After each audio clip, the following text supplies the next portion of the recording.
did it! We beat the Leafs! How? The Vancouver Canucks won in overtime. This was...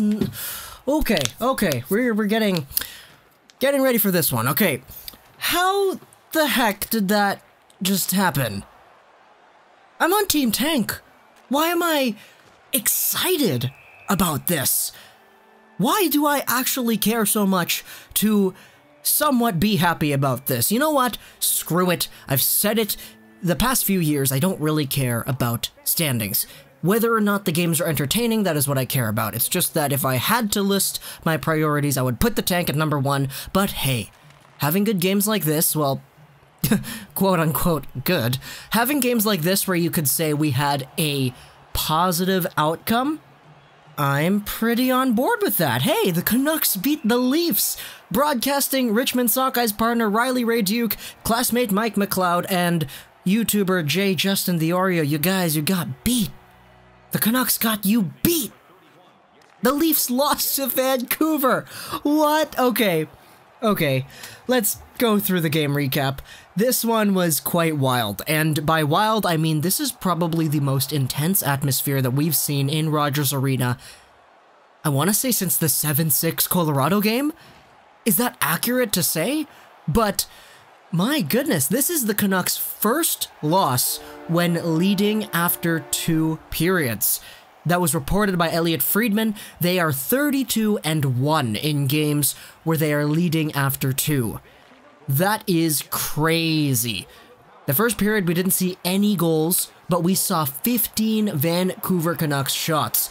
That was pretty alright. I mean, Frederik Andersen, we know that he's been one of the busiest goaltenders in the past few years. We know that he's been on top of the world on some nights and a little bit less than that on others, but for the most part, he's been establishing a really good track record for himself in Toronto. So getting 15 shots against, getting 15 saves in the first period, it was really good for him. And going into the second period, oh boy, the Vancouver Canucks had 4 shots. They sucked. Yeah, they really did suck, and the Maple Leafs really did just start piling things up high. First goal of the game, Toronto shorthanded Mitch Marner, his 58th assist on the year, feeding it in front to Ron Hainsey. Ron freaking Hainsey gets his 5th on the year short-handed off of a cross crease right through the stick of Troy Stecher, right in front of the man, and Hainsey is there to open it into the open cage. 1-0 Toronto. Then, like a minute later, Morgan Rielly gets himself a goal. John Tavares steals the puck behind the net. He goes around, centers it. Morgan Rielly takes a shot. Markstrom! Oh my goodness, he's in such a good angle to save it, but it squeaks under his arm, and it's 2-0 Toronto. And at this point, I'm just like, okay, yeah, screw it. Team Tank, let's go, boys. We got ourselves a better chance at getting Jack Hughes. Toronto's gonna come in here, take 2 points from us, and we're gonna be all good, right? Well, the third period had other plans, as Adam Gaudette gets himself an assist. And this was a pretty good assist. Gaudette is the one who brings the puck into the zone. He does the little L2 move where he spins around and then he backhand passes it over to Eriksson, who's streaking in. And Eriksson, the left-handed shot coming down the right side, backhands it right through. It's a far side goal. It's 2-1. That's Eriksson's 10th on the year. And I know my first reaction upon seeing that was, Eriksson has 10? Yeah, I know, all jokes aside, it really doesn't feel like Eriksson's been scoring at all, so seeing him get one here was really nice. He got himself on the board, it's 2-1, and then 2 minutes later, on the power play, Adam Gaudette with yet another assist, Nikolai Goldolbin with an assist as well. He's the man who sends it over to Levo, and Levo absolutely rips it far side too. Goldolbin crosses the blue line, centers it over to Levo. Levo walks right in. Muzzin pinched hard over to Goldolbin, so that side was open. Levo's got some shots. Levo's got some spots, and he shoots it, and it's in. And it's tied. It's tied. And at the end of the third period, we're looking at a pretty even shot counter. We're looking at a pretty evenly matched game so far in terms of intensity, in terms of the fans. Like, there were so many Go Leafs Go chants that I didn't even really want to have my TV's volume on.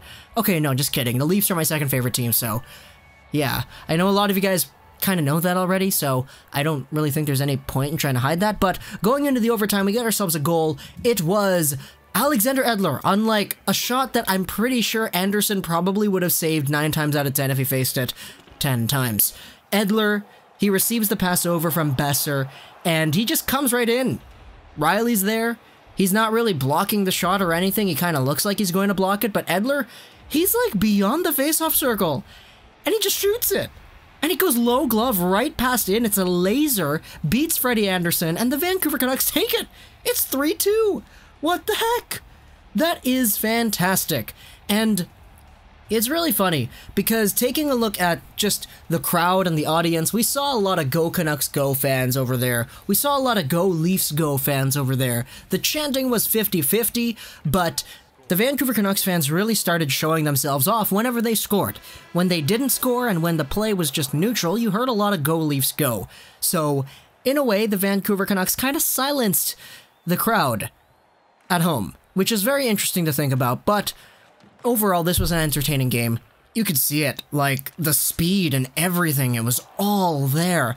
Toronto is so good at moving the puck and controlling things. Marner is absolutely dangerous. Tavares is too. Those were the 2 most notable players for me watching this game. And it's not like I'm not exposed to anything Toronto. I mean, I'm a Leafs fan number 2, so seeing this in Rogers Arena was really nice, especially looking at the impact that they had on the fans and the atmosphere around them. Because it's like something that we haven't seen before, at least in a long time, looking at the atmosphere and the intensity with this game. As I said, the last time we saw that was probably Colorado 7-6, and truth be told, it's really nice seeing something like that in Vancouver. Obviously, we're not exposed to that all too much anymore because the team isn't necessarily all that good, but when a stacked Toronto team comes in here and the fans are expecting them to win, some of the fans want them to win, it creates just such a great environment to be a part of. And watching that game was really cool. Now, finishing things off, Markstrom and Anderson each had themselves the same amount of saves. Freddie Anderson gets himself 28 saves on 31 shots. Markstrom, 28 saves on 30 shots, so that's really cool. Alexander Edler gets himself the overtime goal. Levo gets a goal against his old team, which was really nice to see. But overall, this was an entertaining game. And despite the fact that we won, which preferably I would not like to see, it was still really cool. And hey, we saw Ron Hainsey score. It's not all too often that that happens. Hope you guys enjoyed this video plus and that's Rose 9 Gaming, and bye.